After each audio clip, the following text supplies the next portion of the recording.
гардаг асуултуудын нэг болохоор маш олон санаа байгаа бизнесийн альнаас нь эхлэхээ мэдэхгүй байна гэдэг мундаг сэтгэгч нар яг ажил руугаа орохлоор гацаад байдаг.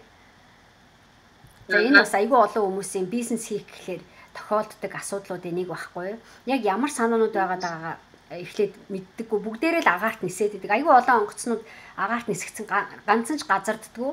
Бүгдээрээ агаарт бөглөрцөн. Тэгээд оюун санаанд нь бүр юу яатсан бөхчмдөөд бүр байж адаад идэг. Тэрийг ихлүүлээл нэг хайцсан, энийг ихлүүлээл нэг хүнтэй ярьж байгаа за тэгнэ гэж орхицсан. Тэ? Тэгэхээр тэрнээсээ болоод бид нөр өөрсдийгөө асар их асуудалд унагадаг.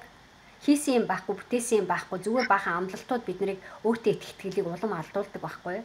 Тэгэхээр бид нар яг тууштай барьж үзээд одоо надад яг ямар санаанууд байна гэдгийг дээр лист гаргаж үздэггүй, тэрийг шүүдэггүй, анализ хийж дүгнэлт гаргадаггүй байхгүй юу? Тэрийг нэг хийчихсэн гэж яриад байдаг бол бүгднгийн бид нар лист гаргаад цаасан дээрээ буулгаад бодоод үзэх юм бол бид нар төлөвлөгөөгөө дээрээс нь харж эхэлдэг.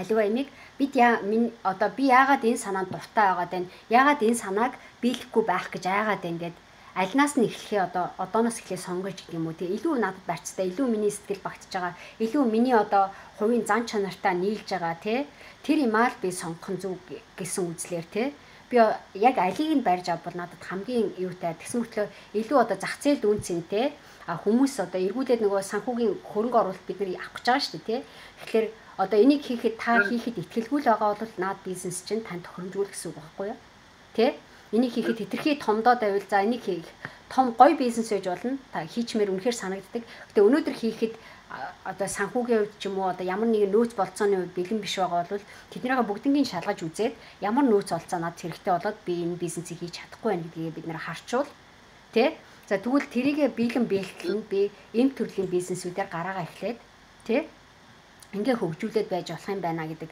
санаануудаа явна. Тэгээд айгүй олон хүмүүсийн судалгаа ч юм уу юугаа тэрийг хөгжүүлэх хэрэгцээ байгаа байхгүй юу. Тэгэхээр бүх санаа болгон бизнес болж хувирдаггүй. Харин санааг хэрэгжүүлэхийг зүтгэсэн бизнесмени зүтгэл тэр хүн бизнесийг амжилттай болгодог байхгүй юу. Бид нар хитрхи олон юм хийх гээд байхлаар шал худлаа болчдаг.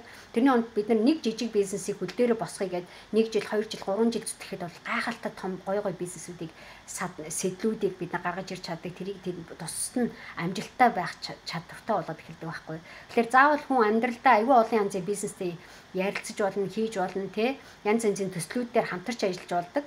Гэхдээ бүгдээрээ заавал тэр хүнтэй насаараа хамт яваад хаалбал байдаггүй байхгүй юу. Тэгэхээр тэр юмнуудаасаа бид нар сонгож байгаад энийг нь эдит хий, тэрийг нь дараа нь хий, энийг нь ингээ гэдгийг бид нар оюун санааны төрний өөртөө цаг гарган ярьсан шүү дээ. Тэр хүн Бацааг ярьсан. Тэ?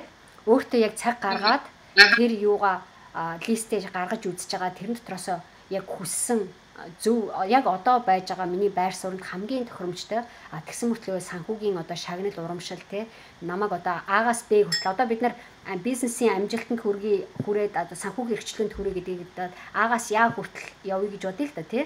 Тэгтэл энэ хамгийн эхлээд өнөөдөр шийдэх юм нь А-гаас Б хүртэл юу хийх вэ гэдгийг шийдэх хэрэгтэй байгаа байхгүй тий. Б дээр очичвол Б-гээс С хүртэл явчих болно шүү дээ. С ч юм уу В ч юм уу тий явчих болох байхгүй тий.